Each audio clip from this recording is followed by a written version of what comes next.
Assalamualaikum warahmatullahi wabarakatuh. Hari ini kita akan berbincang lagi tentang sesuatu yang kemarin sempat viral. Ada video artis Anji Manji yang mewawancari seseorang yang katanya mungkin paling dicari-cari seluruh dunia saat ini dan dipanggilnya sebagai Profesor Hadi Pranoto. Saya tidak akan membahas apakah beliau benar profesor atau bukan, apakah dia dokter atau bukan, apa saja penemuannya yang tersimpan di arsip akademik. Itu penting, tapi itu bukan yang paling penting saat ini karena kita percaya bahwa jika omongan seseorang itu baik, ia layak diambil dari siapapun tanpa harus menyebutkannya sebagai profesor. Jika omongannya keliru, mau dia profesor, mau dia raja, mau dia orang dengan jabatan, gelar yang berderet-deret di depan dan belakang namanya, itu tidak layak kita ambil. Oke, jadi hari ini kita akan bahas tentang apa yang dibahas oleh video tersebut. Kalau memang benar, kita bilang benar. Kalau salah, kita akan bilang salah. Dan hari ini kita akan ketemu dengan seseorang yang mungkin sudah dikenal banyak di dunia media sosial, namanya Dr. Dirga Sakti Rambe, seorang spesialis penyakit dalam yang juga sering bicara tentang vaksin. Oke, apa kabar Dr. Dirga? Lama nggak ketemu, apa kabarnya sekarang? Assalamualaikum Dr. Fuad. Alhamdulillah kabar saya baik. Semoga Dr. Fuad dan teman-teman semua di rumah dalam keadaan sehat walafiat.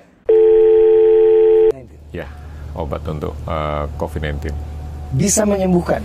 Bisa menyembuhkan dan juga bisa mencegah. Alhamdulillah sudah ribuan orang yang kita sembuhkan, yang sudah terinfeksi maupun masih gejala dan juga pencegahan. Yang sudah kita berikan herbal antibody COVID-19 ini, alhamdulillah semuanya sembuh dan sehat. Ribuan, Prof. Ya ini kan sebenarnya adalah sebuah self-claim. Seseorang mengklaim kerjanya, dirinya, atau hasil karyanya telah mendapatkan pengakuan, bisa menyembuhkan, dan lain-lain. Ya, untuk menyatakan ya suatu obat ya atau suatu vaksin itu efektif atau berkhasiat untuk menyembuhkan suatu penyakit, tentu tidak bisa berdasarkan atas klaim ya. Jadi siapapun ya, mau dia profesor, mau dia presiden, mau dia menteri, mau dia direktur jenderal WHO ya, sama sekali tidak boleh berdasarkan klaim ya.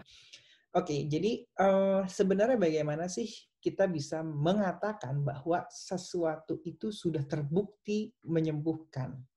Semuanya harus berdasarkan dari penelitian ya.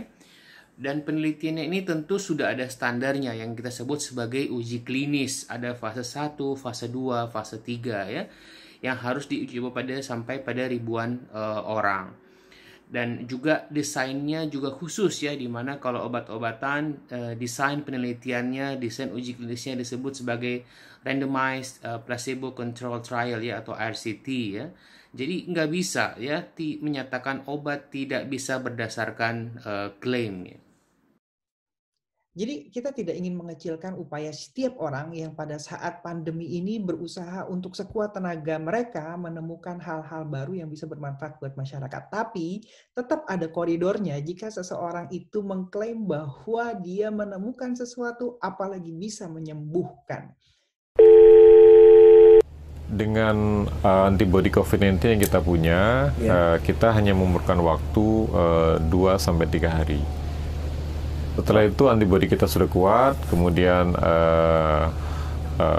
kemampuan kita untuk melawan COVID-19 itu sudah bisa maksimal, dan juga kemampuan kita untuk menghalau keganasan COVID-19 itu dipastikan 100% sudah bisa.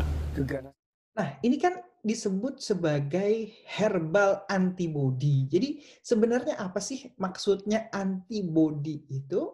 Ya, apa itu antibody ya? Jadi saat tubuh kita diserang ya atau terpapar oleh bisa virus, bisa bakteri, bisa jamur, maka sistem kekebalan tubuh kita akan memproduksi suatu zat ya yang disebut sebagai antibody. Antibody ini nanti yang akan melawan virus tersebut ya atau bakteri tersebut sehingga dapat dimatikan, sekaligus juga sebagai punya kemampuan memori atau pengingat di masa mendatang, Sehingga kalau kelak seseorang terinfeksi atau terpapar kembali, maka di tubuhnya sudah ada antibodi. Jadi antibodi ini ibaratnya pasukan ya yang sudah standby untuk melawan berbagai macam infeksi virus, bakteri, termasuk juga virus SARS-CoV type 2 ini. Nah, umumnya untuk mencetuskan antibodi ini butuh waktu. Jadi katakanlah hari ini seseorang terinfeksi virus SARS-CoV type 2 ya, dia sakit COVID-19, maka umumnya antibodi baru terbentuk itu rata-rata 2 minggu sesudahnya ya. Jadi bukan langsung antibodinya terbentuk hari ini atau besok, itu tidak ya. Nah, kebenaran saat ini COVID-19 ini memang dosisnya sudah sangat begitu tinggi dan tidak mungkin kita buatkan vaksin. Karena kalau kita buatkan vaksin dengan zat adiktif itu mustahil. Makanya dari seluruh dunia saat ini semua tim peneliti dan tim riset itu belum bisa menemukan yang namanya vaksin secara keseluruhan. Sebab dosis COVID yang sudah tinggi ini kalau kita tambah lagi dengan pengobatan melalui vaksin dengan zat adiktif, kita suntikkan ke dalam tubuh manusia, yang akan rusak adalah organ tubuh manusia itu sendiri keseluruhan. Sebab dosis COVID yang sudah tinggi ini kalau kita tambah lagi dengan pengobatan melalui vaksin dengan zat adiktif, kita suntikkan ke dalam tubuh manusia, yang akan rusak adalah organ tubuh manusia itu sendiri. Jadi ada 2 terminologi yang salah dipakai di sini. Pertama, virus itu dosisnya sudah sangat tinggi sekali. Jadi virus ini berbeda dengan obat. Kalau obat kita bicara tentang dosis, tapi kalau bicara virus kok malah ada dosisnya. Ini keliru satu. Kemudian yang kedua, vaksin itu tidak ada zat adiktif di dalamnya. Ya, tidak betul ya bila dikatakan mustahil untuk membentuk atau mengembangkan vaksin COVID-19 ya. Terbukti sekarang sudah ada setidaknya 5 atau 6 kandidat vaksin COVID-19 yang memang sedang diuji klinis termasuk di Indonesia. Dan juga tidak betul kalau untuk COVID-19 ini maka dosisnya harus tinggi sekali atau ditambahkan zat aditif yang merusak organ tubuh. Itu sama sekali informasi yang menyesatkan ya. Bahwa vaksin apapun ya itu hampir seluruhnya menggunakan dosis antigen yang amat sangat kecil jumlahnya ya. Antigen itu merupakan komponen utama dari suatu vaksin ya dan tidak pernah menggunakan dosis yang besar ya. Panas sinar matahari memang bisa membunuh virus secara keseluruhan, tapi kan jarak antara bumi dengan matahari itu kan cukup jauh sekali dan tidak mungkin virus yang begitu kuat dosisnya bisa terbunuh dengan sirkulasi udara yang ada di Indonesia. Karena kalau mau membunuh COVID-19 kita butuh kepanasan di atas 300. Karena kalau mau membunuh COVID-19 kita butuh kepanasan di atas 350 derajat. Juga tidak tepat bila dikatakan virus SARS-CoV type 2 ini hanya dapat mati pada suhu ratusan derajat Celcius ya, tidak benar.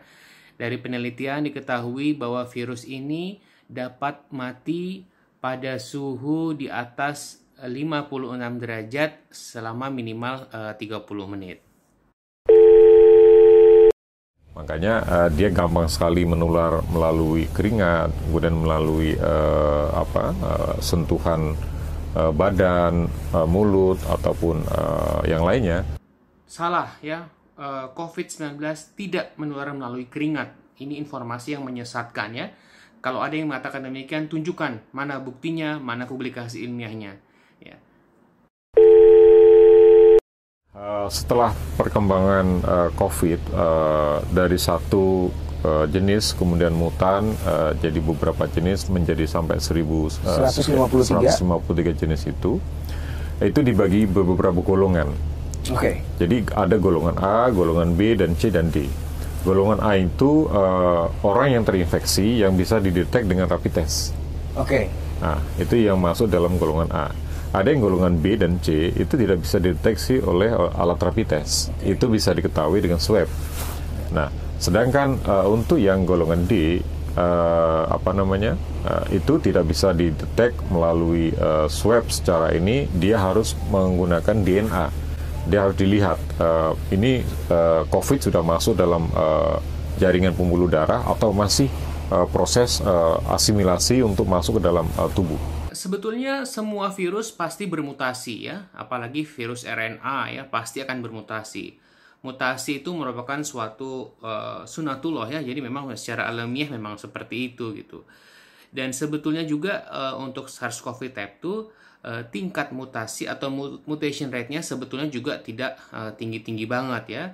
Dan kita lihat mutasi itu kan menjadi penting bila disebut ada mutasi yang fungsional yang bermakna ya. Dalam hal ini mutasi-mutasi yang dialami oleh virus SARS-CoV type 2 sebetulnya tidak signifikan ya, dan tidak betul tuh kalau tipe A tidak bisa terdeteksi pakai rapid, tipe B tidak bisa pakai swab, itu salah ya. Rapid test dan juga swab itu tidak bisa menjadi rujukan secara keseluruhan bahwasanya orang itu sehat. Karena dalam swab itu kan hanya mengidentifikasi orang itu positif atau negatif. Nah, tapi kalau kita ingin memastikan orang itu betul-betul terinfeksi COVID-19 atau tidak, kita harus melakukan uji coba laboratorium dengan DNA. Ini informasi menyebutkan bahwa swab test dan rapid test tidak bisa dijadikan rujukan. Ini juga salah ya. Sampai saat ini pemeriksaan swab test ya atau PCR itu merupakan pemeriksaan baku emas atau gold standar ya, yang ditetapkan oleh WHO dan berbagai organisasi kesehatan untuk profesi di seluruh dunia. Jadi tidak betul bahwa swab test tidak ada manfaatnya ya. Mengenai rapid test memang tidak dapat dijadikan sebagai alat untuk screening ya, tapi tentu tetap ada manfaatnya. Artinya baik PCR ya, atau swab test dan rapid test masing-masing punya manfaat, dan poin saya adalah swab test atau PCR ini adalah alat deteksi yang standar. Jadi apa sih rapid test dan PCR test itu? Jadi rapid test ini ini kan sebenarnya dua alat diagnostik yang sering kali dipakai di tengah masyarakat. Jadi yang pertama rapid test maksudnya adalah rapid antibody test yang mendeteksi adanya IgM dan IgG di dalam darah. Itu menunjukkan bahwa ada respon tubuh yang segera muncul maupun yang terlambat. Nah, ini menunjukkan bahwa seseorang itu pernah terinfeksi. Kalau yang namanya PCR itu adalah mendeteksi apakah seseorang itu sedang terinfeksi virus tersebut atau tidak. Jadi dia benar-benar mendeteksi apakah virusnya itu ada atau enggak di dalam sampel yang diambil dari hidung dan tenggorokan. Sebenarnya ada satu teknologi yang lebih murah dan juga lebih efektif untuk mengetahui orang itu positif atau negatif terkait COVID-19 ini. Dan itu lebih murah daripada PCR yang saat ini dilakukan oleh teman-teman di kedokteran di dunia medis saat ini. Dengan digital teknologi itu mungkin bisa 10.000, 20.000 rupiah itu bisa ketahuan orang 10.000 itu. 10.000 rupiah? Ya, dengan 10.000 rupiah itu kita bisa ketahuan orang itu positif atau negatif. Karena kita bisa ambil dari liurnya saja. Ya tentu itu menjadi harapan kita untuk ada suatu alat diagnostik yang cepat, yang murah ya. Tetapi nyatanya sampai sekarang belum ada tuh ya. Apalagi kalau bisa terdeteksi lewat keringat atau air liur ya, sampai sekarang belum ada gitu.